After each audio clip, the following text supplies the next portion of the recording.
Sylvester Stallone, el Banco del Vaticano y la decadencia espiritual de la humanidad. Menuda mezcla. Ya, suena totalmente al inicio de un chiste bastante extraño, la verdad. O a una teoría de la conspiración de madrugada. Sí, o al guión de una película independiente muy loca. Exacto. Pero no, resulta que hoy es la base de un manifiesto radical. Vale, vamos a desglosar esto, porque tenemos sobre la mesa un documento sumamente intrigante que francamente nos obliga a mirar por el retrovisor de nuestra propia moralidad. Ostras, desde luego que sí. Es de esos textos que escuecen un poco al leerlos. Totalmente. Se titula de forma muy austera, además, simplemente texto, y ha sido escrito por Gabriel Villaboy Llana desde La Habana, fechado, fíjate, exactamente en el día de hoy, 28 de marzo de 2026. Recién salido del horno. Literal. Y publicado a través del canal Codex Nazareno. A ver, la misión de este análisis a fondo es desentrañar una crítica brutal a la sociedad moderna. Una crítica que mezcla cultura pop, propuestas de una economía alternativa muy, muy peculiar y una filosofía que roza casi lo esotérico. Sí, es un cóctel bastante denso. Muy denso. Y bueno, hay que dejar algo muy claro desde el principio para quien nos escucha hoy. Este material aborda temas críticos sobre el capitalismo, las jerarquías sociales y la religión. Y nuestro objetivo aquí no es tomar partido. Claro, no estamos aquí para convencer a nadie. Eso es. Solo queremos ejercer de guías neutrales, ser imparciales para entender la arquitectura de estas ideas, que son fascinantes. Es el enfoque correcto, estoy seguro. Porque, a ver, es un cóctel conceptual fascinante.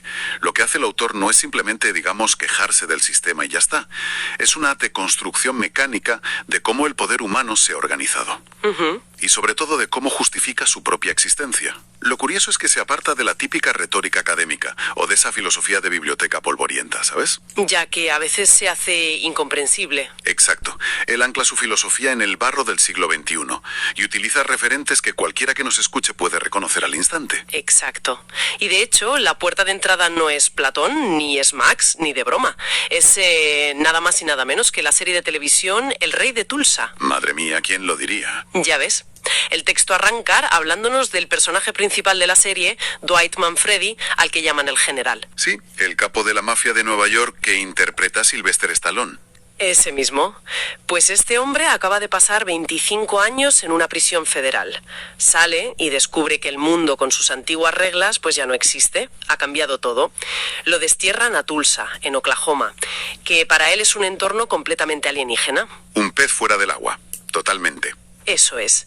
Y allí, al reunir a su nueva y variopinta banda de criminales, les da una orden clarísima, una orden contundente, sin adornos ni florituras. Les dice: chicos, vayan a ganar dinero. ¡Qué frase! Y esa frase, que en el guión de la serie es simplemente, pues, el motor narrativo para que la trama avance, el ensayo la coge y la eleva a la categoría de dogma universal. Ya, es alucinante cómo le da la vuelta. Sí, porque el autor utiliza a este Manfredi como un espejo implacable de nuestra época. Lo que parece la simple instrucción de un gángster intentando sobrevivir en un territorio hostil, el texto lo interpreta como la única regla inquebrantable de la civilización actual. El todo vale. Exacto, el todo vale para llegar al éxito. Un éxito que, por supuesto, hoy en día tiene un único indicador de medida. El dinero, sin más. Aquí el ensayo, la verdad, despliega una lista que resulta casi cómica por el extremo contraste de las cosas que junta, pero que en el fondo es demoledora. Sí, te deja pensando. Argumenta que da absolutamente igual si el sueño vital de alguien o su vocación última es ser el papa en Roma o el presidente de una superpotencia o una actriz de cine para adultos o, no sé, un futbolista de élite o el electricista de tu barrio. Todos metidos en el mismo saco. Todos, a todos sin excepción, los une una reverencia profunda, una necesidad casi, te diría, biológica hacia el dinero. De hecho, el autor cita a un amigo suyo con una frase que es lapidaria. Dice, hasta para llegar al Tíbet necesitas un pasaje. Ostras, qué gran verdad. Es un golpe de realidad tremendo. Y bueno, para que no quede en una simple anécdota de barra de bar, el texto sube la apuesta recurriendo a la historia documental pura y dura. Sí, y ahí es donde entra el Vaticano, ¿no? Eso es. Cita las palabras reales de Paul Marcinkus, que fue aquel famoso y polémico banquero del Vaticano en la época del Papa Juan Pablo I. Marcinkus, desde el corazón mismo de una de las instituciones espirituales más grandes del del mundo, llegó a declarar abiertamente, y cito, que la Iglesia Católica no se sostiene con avemarías. Madre mía, esa cita de Marcinkus es tremenda. Es brutal, sí. O sea, si incluso el Vaticano admite en voz alta que su maquinaria necesita efectivo para funcionar, entonces el argumento del autor cobra un peso inmenso. Leyendo esta parte, fíjate, me venía a la mente una analogía un poco tecnológica. A ver, cuéntame. Es como si el dinero fuera el sistema operativo subyacente de la humanidad entera. O sea, pensemos en un teléfono móvil de última generación, súper caro, de una marca, y en un ordenador de escritorio gigantesco de la empresa rival. Vale, sistemas totalmente distintos. Exacto. Son dispositivos completamente diferentes, con estéticas opuestas, que ejecutan aplicaciones que no tienen nada que ver la una con la otra. Esos dispositivos podrían representar perfectamente nuestras diferentes creencias, o religiones, o culturas. Parecen irreconciliables en la superficie, pero sin embargo, en el fondo hay un único código a nivel de máquina, un único lenguaje de unos yiceros que todos están obligados a procesar sin parar. Ya veo por dónde vas. Si dejan de compilar ese código, que en este caso sería el flujo del dinero, sencillamente se apagan, mueren. Lo fascinante aquí es cómo el ensayo coge esa universalidad operativa que mencionas y la lleva directamente al terreno teológico. El autor no se queda en la típica queja de que el capitalismo es malo y ya. Claro, va un paso más allá. Argumenta de forma muy directa que el dinero ha suplantado a la divinidad misma, ha dejado de ser una simple moneda de cambio, un facilitador de trueques, y se ha convertido en el mecanismo principal de fe de lo que él denomina esta última humanidad. ¡Wow! La última humanidad. Sí, es decir, el culto al capital es la única fe ecuménica real hoy en día. La única creencia que unifica a facciones que, en cualquier otro debate ideológico, pues estarían dispuestas a destruirse mutuamente. Es verdad.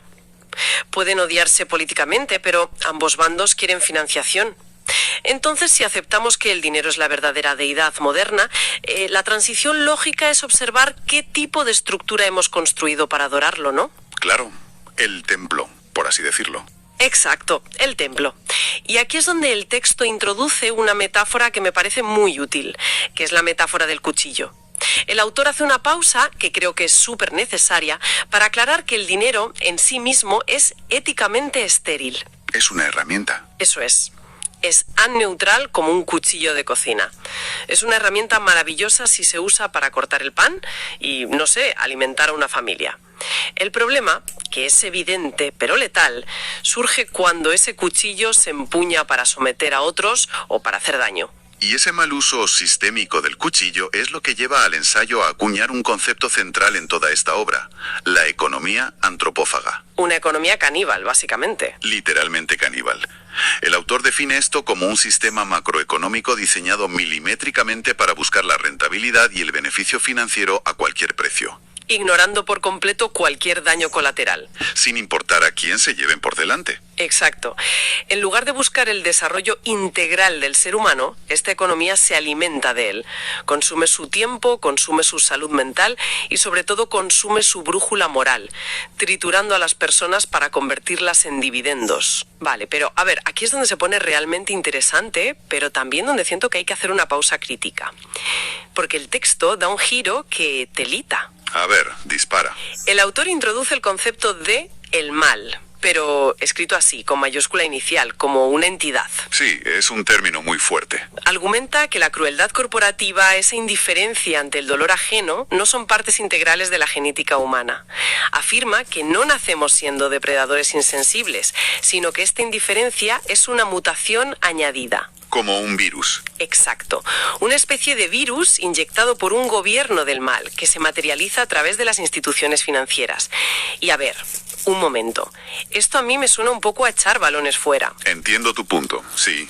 El instinto de supervivencia. Exacto. Señalar a una entidad abstracta me parece una forma muy cómoda de quitarle al individuo el peso de su propia responsabilidad moral. ¿No crees? Es una crítica muy válida, estoy de acuerdo. Pero si conectamos esto con el panorama general y analizamos el mecanismo de pensamiento del autor, yo no creo que intente exculpar al individuo. Más bien, está señalando la arquitectura de los incentivos. Vale, a ver, ¿cómo es eso? Sí, a ver, el ser humano tiene instintos egoístas y competitivos, por supuesto, pero también tiene capacidades inmensas para la empatía y el altruismo, que también son biológicas y evolutivas. Hemos sobrevivido colaborando. Eso es cierto. El punto del ensayo es que las instituciones actuales, esta economía antropófaga de la que hablamos, han sido diseñadas para recompensar exclusivamente la peor versión de nosotros mismos. El sistema actúa como un amplificador selectivo. Ah, vale. O sea, premia al egoísta. Exacto. Clona a la perfección ese espíritu del mal, al establecer unas reglas del juego donde el éxito material es directamente proporcional a la cantidad de empatía que estás dispuesto a sacrificar. Qué duro suena eso, pero qué real. Ya lo creo. Fíjate que se nos enseña desde pequeños que hay que, y cito, ganarse la vida. Esa frase, que usamos todos los días y parece inofensiva, esconde una premisa aterradora. Que la vida no es tuya por derecho. Exacto. Significa que la vida no tiene valor por sí misma, que no es sagrada. Es una mercancía en un estante por la que tienes que pelear, y normalmente pisoteando a quien intente cogerla antes que tú. Vale, te entiendo. Entiendo que el ecosistema actual premia al tiburón. Si la pecera solo reparte comida a los depredadores, pues al final todos los peces intentarán desarrollar dientes afilados para no morir de hambre. Esa es la dinámica, sí. Pero, claro, cambiar las reglas de la pecera no elimina los instintos del tiburón de la noche a la mañana, ¿verdad? Además, ¿cómo lidia el texto con esa inercia biológica? Porque la realidad es que la gente no se rebela masivamente contra esto. No, para nada. La inmensa mayoría de nosotros acepta las reglas del juego y, bueno, seguimos nadando. Pues el autor responde exactamente a eso, introduciendo el papel de las zonas de confort. Ah, los sedantes. Eso es, para mantener a los individuos dóciles y evitar que se cuestionen la maquinaria caníbal en la que están metidos, el sistema proporciona vías de escape anestésicas. El ensayo enumera una lista que es deliberadamente ecléctica para demostrar que hay sedantes para todos los gustos.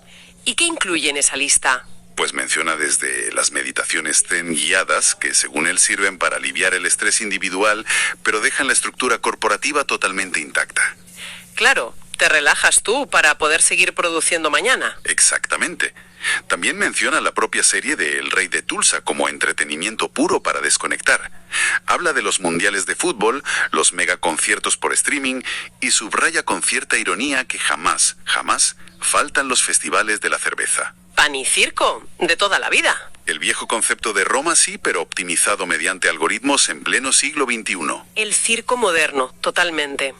Fíjate que esto me hace pensar en una analogía que va un paso más allá de la típica idea de un resort de vacaciones del que no quieres salir. A ver. El sistema que describe este texto se parece más a un casino inmenso que funciona a la vez como una granja de baterías tipo Matrix. Uf, qué imagen. Los crupieres te dan bebidas gratis, tienes música envolvente, un espectáculo constante, para que nunca jamás mires hacia las puertas de salida. Pero mientras estás ahí distraído en la mesa de juego, las fichas que apuestas no son de plástico. Son tu vida. Son tu tiempo, tu energía y tu empatía. La casa siempre gana, porque se alimenta de la extenuación progresiva de los jugadores. Y claro, aquí surge la gran pregunta. La del millón. Si este casino es tan increíblemente sofisticado y sus cámaras de seguridad vigilan cualquier mínimo intento de disidencia interna, ¿cuál es la vía de escape? Porque el autor afirma tajantemente que intentar desmontar esto desde dentro, jugando a la ruleta con sus reglas, es un fracaso garantizado. Exactamente. Como se suele decir, las herramientas del amo nunca desmontarán la casa del amo. Por eso, la solución que propone el ensayo es muy radical.